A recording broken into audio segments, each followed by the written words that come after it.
Está no ar, abre aspas, o primeiro jornal multidigital do eixo SP-Rio. Abre aspas. Apoio FIA. A FIA faz diferença. Olá, muito bom dia. Sexta-feira, 10 de maio. No ar, o Abre aspas, direto dos estúdios da SP-Rio+, no Jardim Aquários, em São José dos Campos, São Paulo. Com transmissão ao vivo pelos Facebooks da SP-Rio+, e do jornal O Vale. Comigo, o jornalista Zé Guilherme. Muito bom dia, Zé. Bom dia, Léo. O ex-presidente Temer se entrega e está preso na Superintendência da Polícia Federal em São Paulo. Governo sente as derrotas na Câmara. COAF sai da esfera de Sérgio Moro.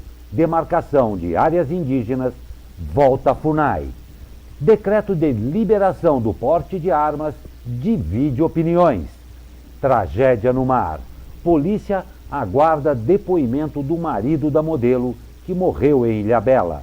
Empresário desprezou alertas da Marina sobre tempestade. Felício quer dobrar subsídio ao Casa Joseense. E porque hoje é sexta-feira, a dica cultural de Ney Parreira e, claro, a agenda de fim de semana com Gabi Barreto. Logo após os comerciais. Fique com a gente.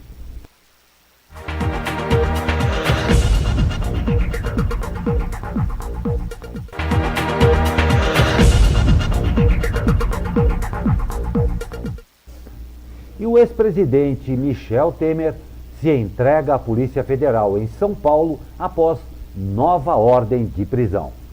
Ele se entregou na tarde de ontem para cumprir prisão após revogação do habeas corpus que o mantinha livre. Ele deixou sua casa na zona oeste da capital e seguiu escoltado até a Superintendência da Polícia Federal. Temer é acusado de chefiar uma organização criminosa que teria recebido mais de R$ 1 milhão em propina nas obras da usina nuclear de Angra 3, operada pela Eletronuclear.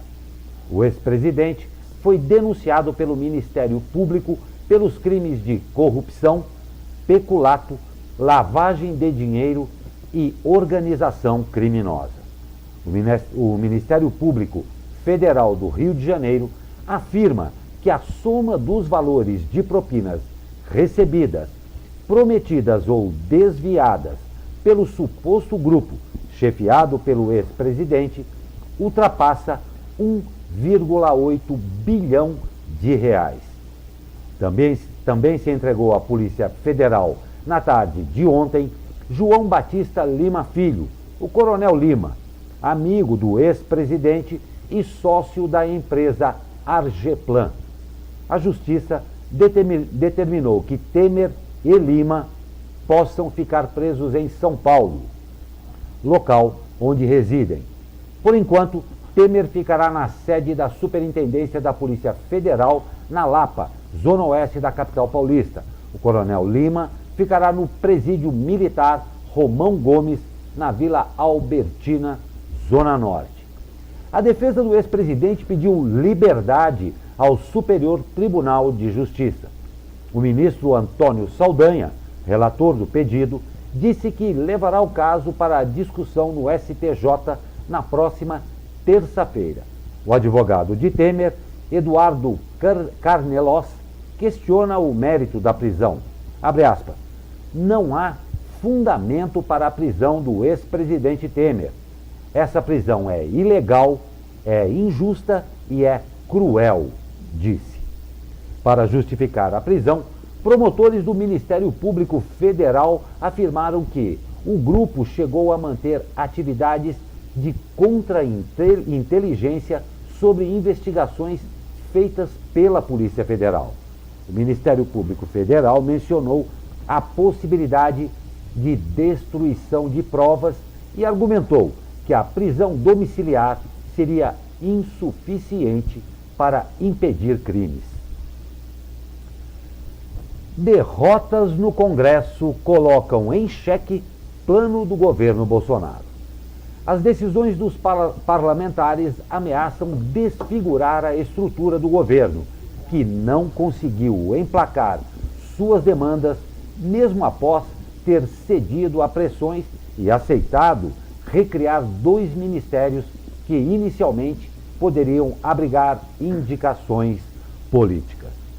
O que está em jogo é a medida provisória 870 de Bolsonaro, que estabeleceu logo no começo do mandato uma nova configuração de pastas e atribuições.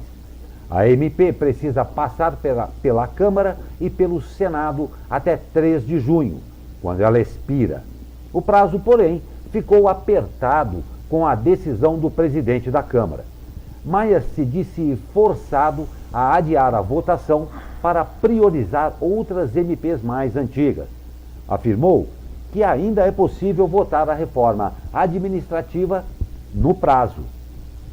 Já viu o governo, com bom diálogo, votar 30 medidas provisórias num dia. O governo do PT do presidente Lula, disse. Mais cedo, em uma derrota do governo e de Moro, a comissão do Congresso, que analisa a medida, decidiu pela retirada do COAF da pasta da Justiça, com a transferência ao Ministério da Economia. Apesar do discurso do ex-juiz de que a permanência do órgão na Justiça era fundamental para ações de combate à corrupção, venceu a pressão de integrantes do Centrão e da oposição. Foram 14 votos a favor da mudança e 11 contra. Dos 14 votos com essa posição, 9 vieram de partidos da base aliada do governo.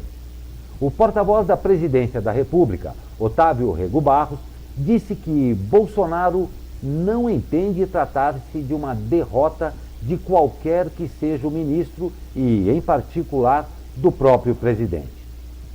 Parlamentares, contrário à permanência do COAF na Justiça, argumentaram que mantê-lo nas mãos de Moro poderia provocar superconcentração de poderes com o ex-juiz. A demarcação de terras indígenas, que estava no INCRA, no Ministério da Agricultura, também foi para a Justiça. Fiscalização do governo sobre ONGs foi derrubada. Foram recriados os Ministérios da Integração Nacional e das cidades. Está aí a velha política de volta, né? Porque foram pressionados por políticos, por cargos, para a votação da reforma da Previdência. E ministro da Educação usa chocolates para explicar o contingenciamento na educação. E mesmo assim, erra a conta. Em uma transmissão ao vivo, ao lado do presidente Jair Bolsonaro no Facebook, o ministro da Educação, Abraham Weintraub, usou chocolates para explicar didaticamente o contingenciamento de 30% dos recursos destinados às universidades federais, anunciado na semana passada. Weintraub, no entanto, errou a conta ao fazer sua explanação e indicou que deveriam ser segurados apenas 3,5% do montante reservado às instituições de ensino superior.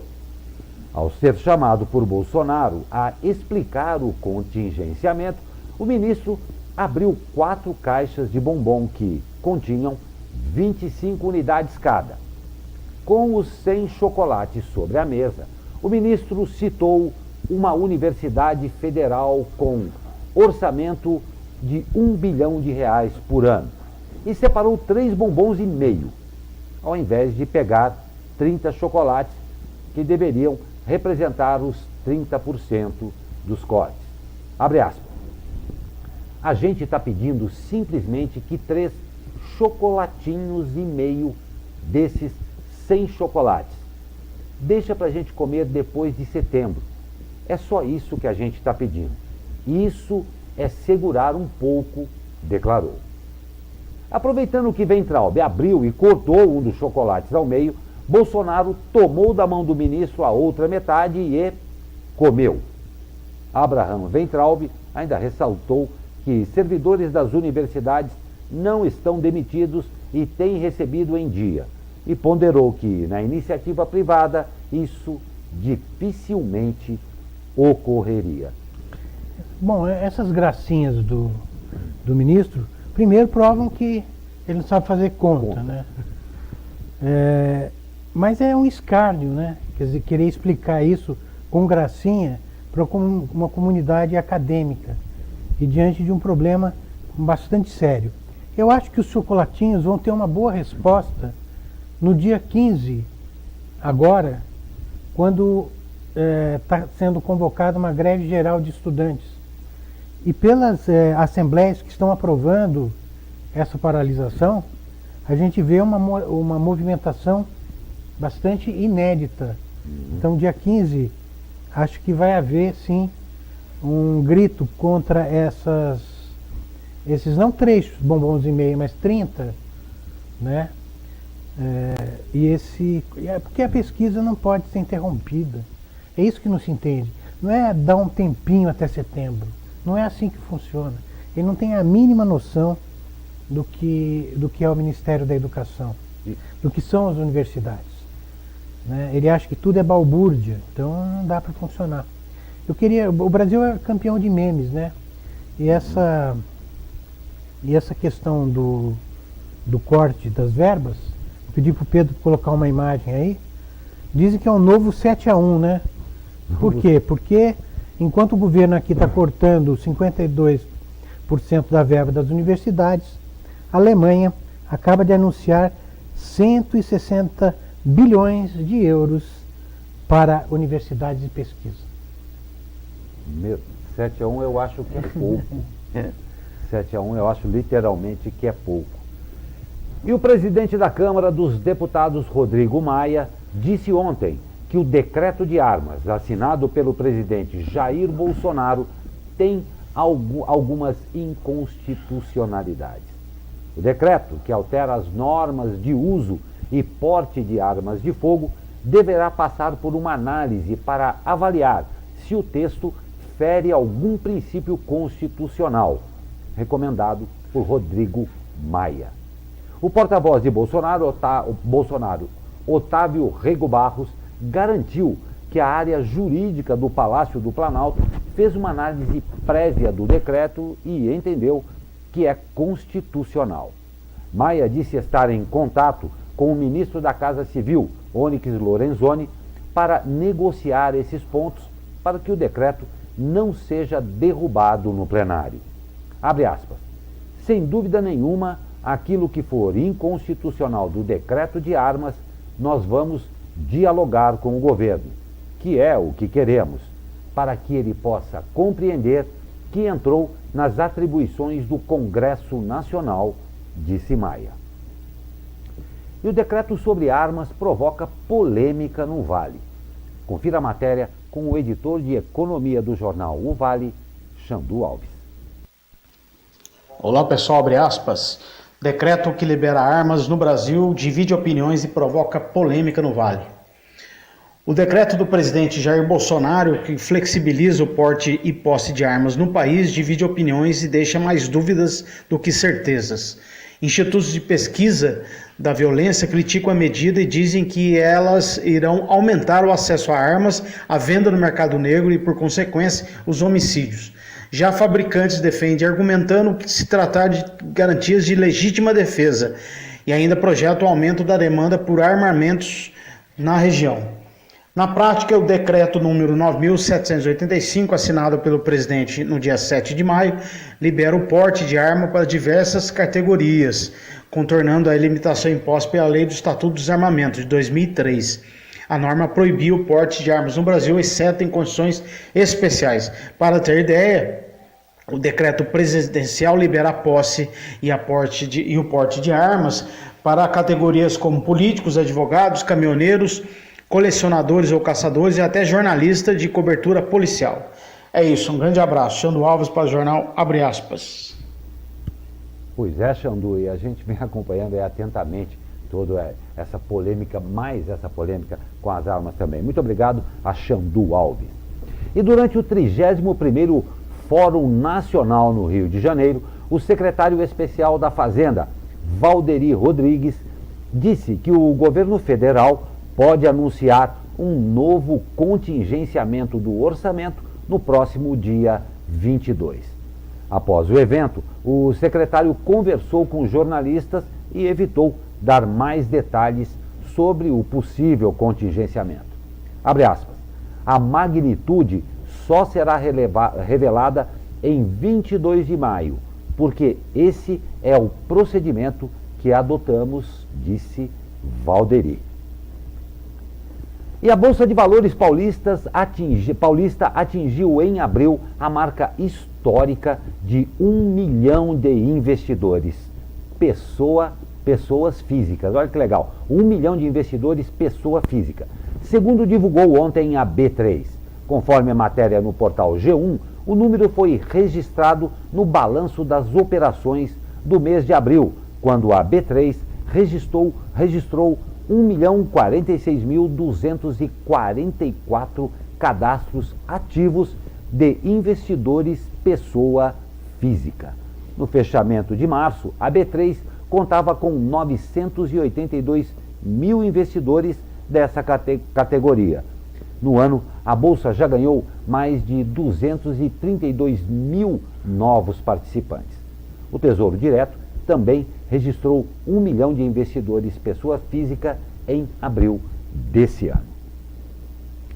E cresce a exportação de aviões no Vale do Paraíba. Mais uma vez, o editor de economia do jornal O Vale, Xandu Alves, traz a matéria. Olá, amigos e amigas, jornal abre aspas. Exportação de aviões sobe 17,5% na região metropolitana no Vale do Paraíba. Dos 3 produtos mais vendidos pela região metropolitana no exterior, apenas as aeronaves tiveram alta nas exportações no primeiro quadrimestre deste ano, segundo dados do Ministério da Economia.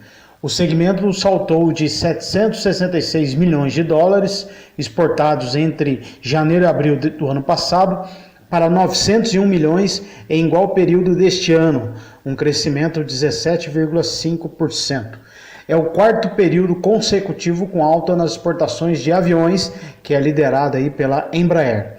Na contramão, os outros 2 produtos principais da cesta de exportações da região reduziram as vendas nos primeiros 4 meses do ano. O destaque negativo ficou por conta dos automóveis, que recuou 26,51% nos 4 meses deste ano, registrando 320,9 milhões de dólares ante 436,7 milhões de dólares no quadrimestre do ano passado. E o petróleo, que sempre tem liderado aí a cesta de exportações da região, também registrou uma queda, dessa vez de 1,38%, caindo aí de uma contabilidade de 1,57 bilhão de dólares contra 1,59 bilhão de dólares nos primeiros 4 meses do ano passado. É isso aí, grande abraço, Xandu Alves para o jornal Abre Aspas. Obrigado, Xandu Alves. E Zé, tem uma atualização aí? Não, é que acabou de sair o Índice Nacional de Preços ao Consumidor, amplo, né, o IPCA, e a inflação de abril ficou em 0,57%. Ela deu uma recuada em relação ao mês anterior, mas é a maior taxa para o mês desde 2016. Em 12 meses, o IPCA acumulado subiu para 4,94%, ficando, portanto, mais longe do centro da meta oficial para 2019, que é 4,25%. Então está aí a inflação IPCA de abril, 0,57%. Pois é, e o sinal amarelo pisca em nossa frente aqui. Nós vamos para um rápido comercial e voltamos já com o tempo e mais notícias.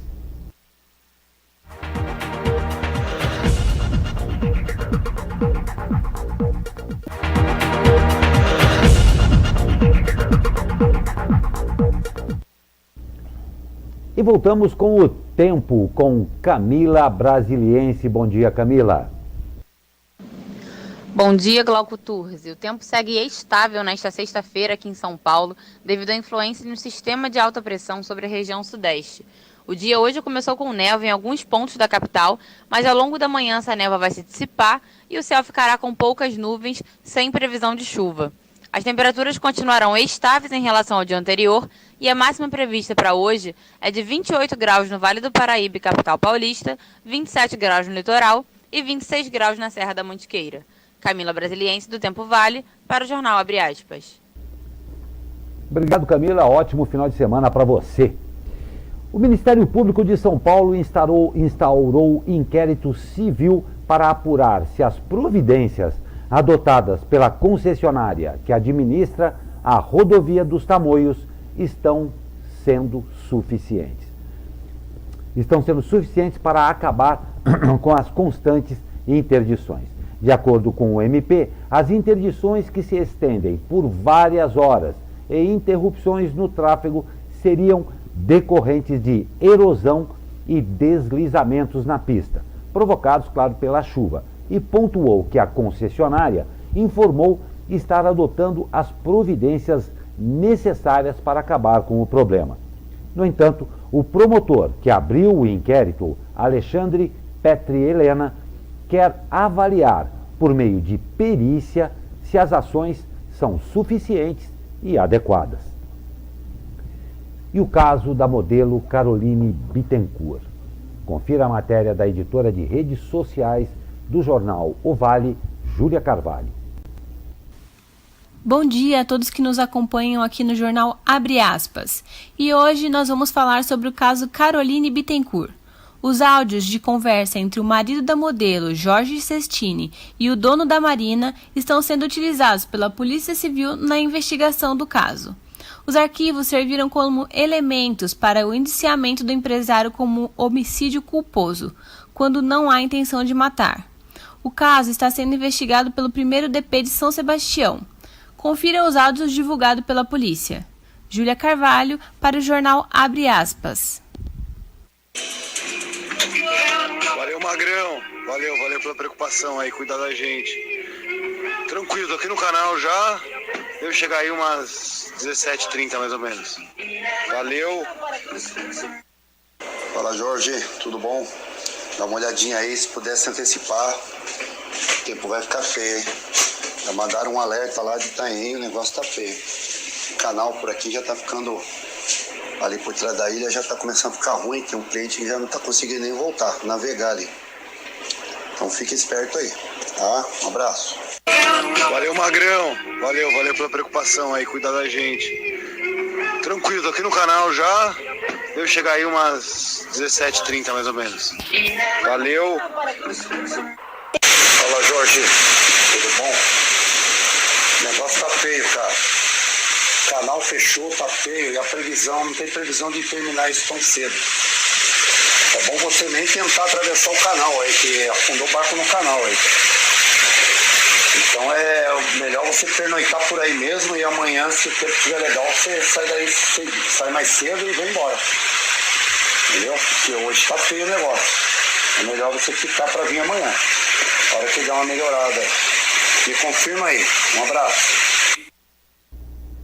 Olha, uma coisa muito triste, você, em primeiro lugar, ter a carta náutica lá, porque você é obrigado a saber isso daí antes de começar a navegar. Depois, com insistente aí, recomendação por parte do dono da Marina, que conhece o local, que está insistindo, a pessoa, desculpe, teve uma certa arrogância em achar que poderia aí dominar a natureza, acabou na tragédia em que acabou. É sempre assim, a arrogância às vezes acaba trazendo consequências terríveis.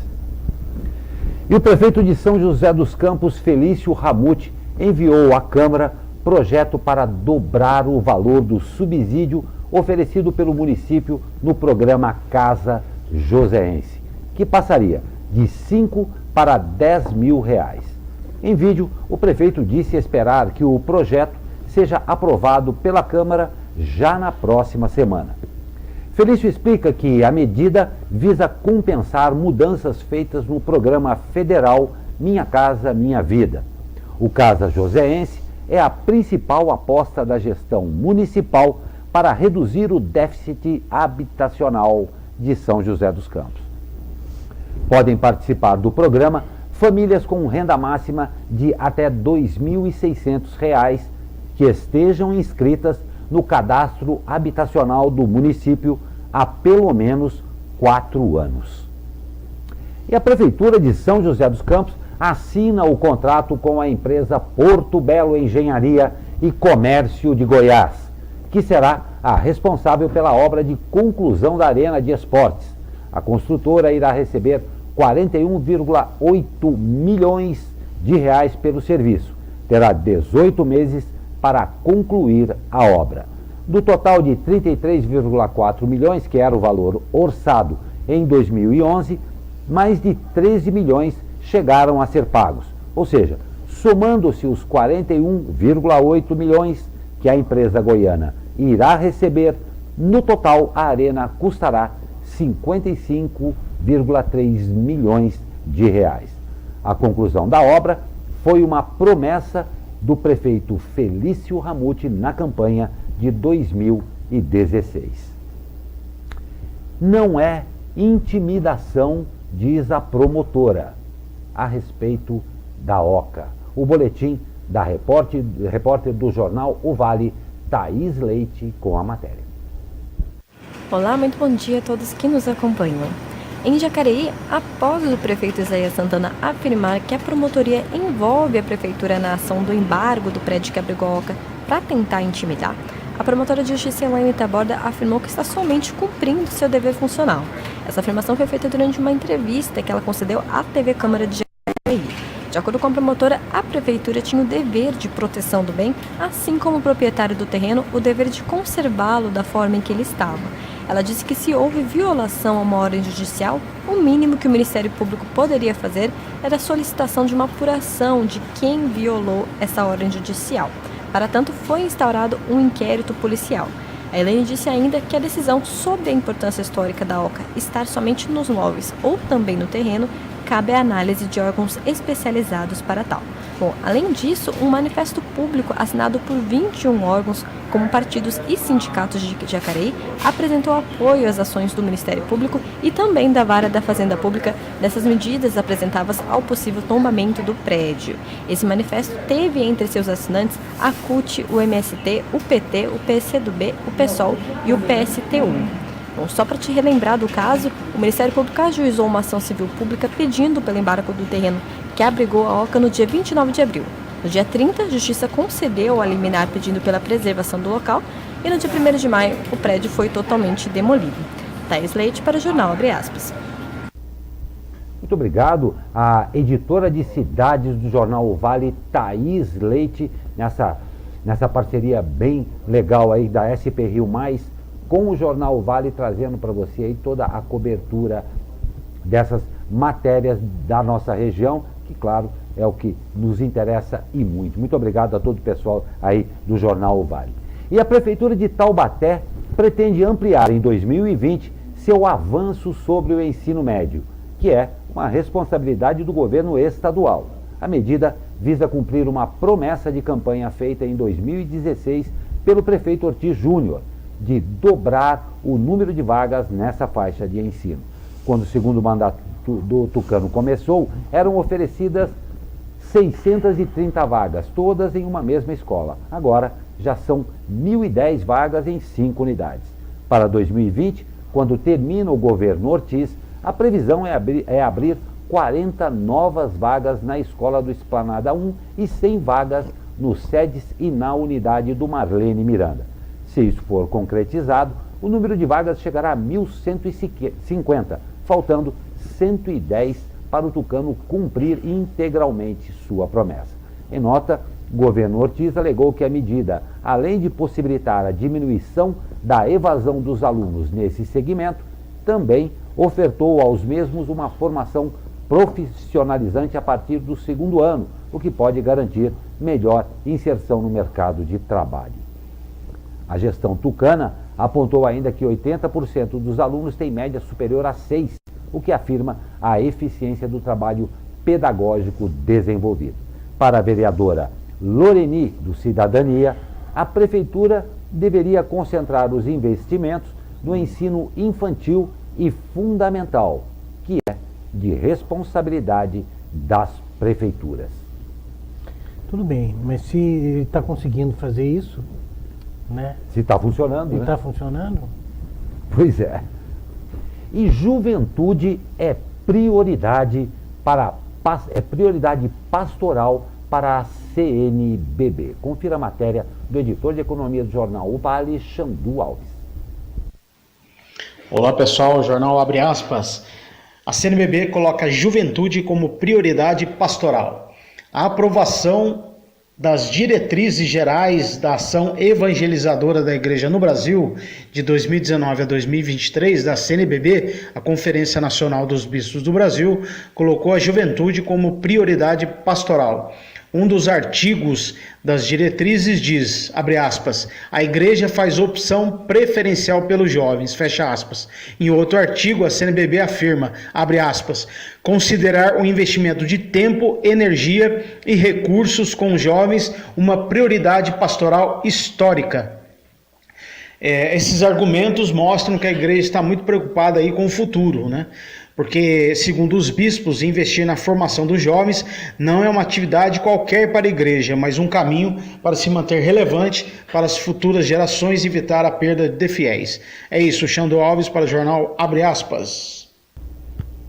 Obrigado, Xandu, obrigado a Thaís, obrigado a Júlia aí, aproveitando já falando um ótimo final de semana a vocês e a todo mundo da redação, sabendo que redação de jornal não tem exatamente final de semana, né? Mas tudo de bom para vocês, muito obrigado pelas participações e boletins aqui. Nós vamos para um rápido intervalo e voltamos com mais notícias.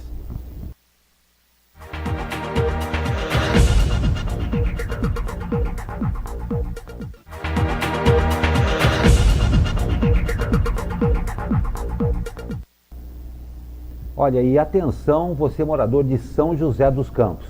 Um trecho da Avenida São João, entre as esquinas do Shopping Colinas e o Poupa Tempo, no sentido do Jardim Aquários, será interditado hoje e amanhã, das 23 às 5 horas da manhã, para a abertura de valas, tá? Então, será interditado hoje e amanhã, das 23 horas às 5 horas da manhã. Os serviços fazem parte da construção do Arco da Inovação. Dito aqui pela Prefeitura, a intervenção é necessária para o remanejamento de tubulação da Companhia de Água e Esgoto. Toda a região estará sinalizada com faixas, claro, para informar os motoristas que trafegam pelo local. E mais uma recomendação, mesmo você pedestre, tome muito cuidado, porque tem uma alteração de trânsito, às vezes as vias mudam, você tem que... Tome muito cuidado, preste atenção, tá? E porque sextou, hoje tem agenda do fim de semana com a menina que estreia Idade Nova, Gabi Barreto. Apoio Vale Sul Shopping. A SP Rio Mais traz a programação do final de semana de Dia das Mães, que será repleta de atrações. A Fundação Cultural Cassiano Ricardo preparou 5 espaços culturais em São José dos Campos para oferecer atividades especiais às mães. No sábado, a programação começa às 10 horas da manhã, com Amor Maior Não Há. Uma apresentação com grupos de balé e jazz. O projeto Balé Meninas de Ouro irá destacar o porquê todas as mães são especiais. Às 2h30 da tarde tem aula aberta de jazz e dança urbana, exercícios e movimentos para toda a família, além do convite para um piquenique. Todas as atividades têm o intuito de proporcionar cultura, conforto e acolher as mães. As mamães que curtem um bom show poderão curtir um baile de favela pesadão, com Ludmilla e Isa na cervejaria do Gordo em Lorena.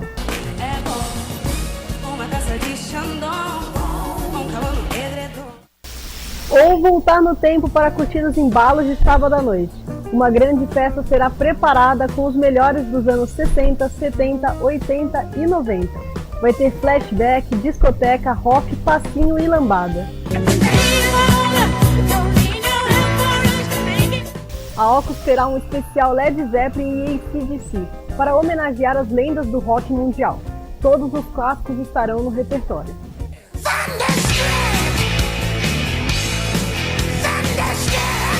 Do rock em São José para o sertanejo em Taubaté, que receberá a dupla Thales e Wellington. Eu desejo a todas as mães um feliz Dia das Mães e eu volto semana que vem. SP Rio Mais, conteúdo de verdade. Apoio Vale Sul Shopping.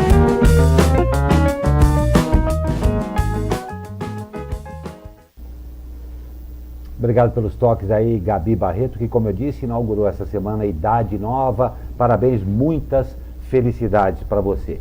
E hoje também, sexta-feira, tem coluna com ela que sabe tudo de cultura, a coluna cultural de Mei Parreira.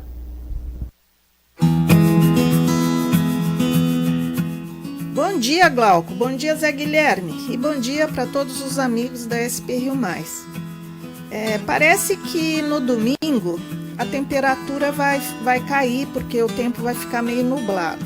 Que tal se a gente aproveitar essa temperatura mais amena para fazer um passeio para as Montanhas Azuis de Campos do Jordão? É Dia das Mães, talvez as mães gostem de dar uma passeada, vai almoçar em Campos e aproveita para visitar a Casa da Xilogravura, porque esse museu, durante os meses de maio a agosto, está recebendo a Exposição Internacional Xiloprint Brasil 2019. Essa mostra, que está sendo organizada desde fevereiro, reúne 58 artistas de 19 países da Europa, América e Ásia. A mostra tem o intuito de dar aos convidados uma noção de como a xilogravura vem sendo feita e trabalhada em diversos pontos do mundo. O acervo da Casa da Xilogravura hoje conta com trabalhos de 1.321 artistas brasileiros e estrangeiros. O diretor da Casa da Xilogravura, o Antônio Costela, ele deixou uma disposição testamentária dizendo que o imóvel e todo o acervo do museu serão legados à USP, a Universidade de São Paulo, e da qual a Casa da Xilogravura já vem recebendo alguma orientação técnica. Se vocês quiserem conhecer esse lugar, é lindo. É um prédio construído em 1928 e que já foi um mosteiro de São João das Freiras Beneditinas e hoje também é a sede da Editora Mantiqueira. O endereço lá é Avenida Eduardo Moreira da Cruz, 295, no Jaguaribe. Então, nos meses de maio a agosto, o funcionamento é das 9 às 12 e das 14 às 17. E os ingressos são no valor de 10 para os adultos e 5 idosos, estudantes e professores. Olha, é super compatível esse preço, né? Então, bom passeio, boa visitação e um excelente Domingo das Mães para todo mundo. Tchau! Ô, Mei, olha, excelente toque, muito bacana. E como você disse aí, muito acessível mesmo. E quero te agradecer também por dar um toque aí para a previsão do tempo para o domingo aí, porque o domingo já é um dia meio esquisito, né? Se fizer um friozinho e a gente poder ficar em casa, vai ser muito bom também. E chegou a hora do esporte. Esse é o famoso jogo de 6 pontos. Taubaté Futsal visita hoje o ADC Intelli às 20 horas e 15 minutos no ginásio Milton Olaio Filho, em São Carlos. A partida é válida pela última rodada da Copa Paulista. E os taubateanos já estão garantidos na próxima fase do torneio estadual. Até o momento, a equipe do Vale do Paraíba tem 20 pontos conquistados, em uma campanha de 6 vitórias, 2 empates e apenas uma derrota. E os destaques do final de semana? E que destaque esse jogo, hein? Olha só, pode ser o jogo dos sonhos ou apenas uma lembrança a ser esquecida. Pela finalíssima da Superliga Masculina, o Vôlei Taubaté enfrenta o SESI no sábado às 21h30 em Suzano. Quem vencer o confronto será o grande campeão do torneio nacional. Os taubateanos buscam o seu primeiro título, já o SESI mira o segundo. A equipe paulistana conquistou em 2011. Bom, claro, muito boa sorte aí ao Taubaté, né? Vencer para ficar entre os primeiros. A Águia do Vale visita neste sábado o Amparo, às 15 horas, no estádio José Araújo Sintra. A equipe do técnico Oliveira ocupa atualmente o segundo lugar com 9 pontos e, claro, quer se manter entre os primeiros do grupo. E para manter o embalo, o joseense recebe o Paulista no domingo às 10 horas no estádio Martins Pereira. O Tigre do Vale vem com moral na competição. Na última rodada, a equipe de Rafael Attili venceu o Atlético Mogi por 6-2 e, com isso, ocupa o 4º lugar dentro da zona de classificação para a próxima fase. E para largar a zica do empate, o Mantiqueira visita o União Mogi, também no domingo às 10 horas em Mogi das Cruzes. A Laranja Mecânica vem de 3 empates seguidos pelo placar de 0-0 e por conta disso caiu de posição e hoje ocupa o 5º lugar fora da zona de classificação para a próxima fase. Bom, boa sorte aí aos times da região e claro que tragam aquela alegria que todos os torcedores querem e precisam também. Pois é, Zé, sexta-feira, hein? Pois é, eu tenho uma coisinha para encerrar. Oh, que bom, nós estávamos contando com isso. Aproveitando toda essa polêmica na área de educação, do corte de verbas, o ministro chamou, disse que nas universidades federais só a balbúrdia, né? Então a Universidade Federal do Ceará lançou um perfil na internet, que é o perfil Balbúrdia UFC. O que é esse perfil? Todas as boas iniciativas da Universidade Federal do Ceará vão ser incluídas nesse perfil. É também uma resposta ao ministro que não sabe fazer contas nem com chocolatinhos. Trocou o X pelo quadradinho e acabou se dando mal. Com esta boa notícia a respeito aí da Universidade Federal do Ceará, a gente encerra a edição desta sexta-feira, claro, e sempre desejando a você, internauta que acompanha aqui o Abre Aspas, na SP Rio Mais, com a parceria aí com o Jornal O Vale, um ótimo final de semana e um final de semana para lá de especial, que tem o Dia das Mães. Nós todos aqui, nossa equipe da redação aqui, a todas as mães aí de todos os internautas que nos assistem, que seja de muita paz, de muita tranquilidade, de muita harmonia e parabéns a todas as mães. Ótimo final de semana para vocês e até a próxima segunda-feira.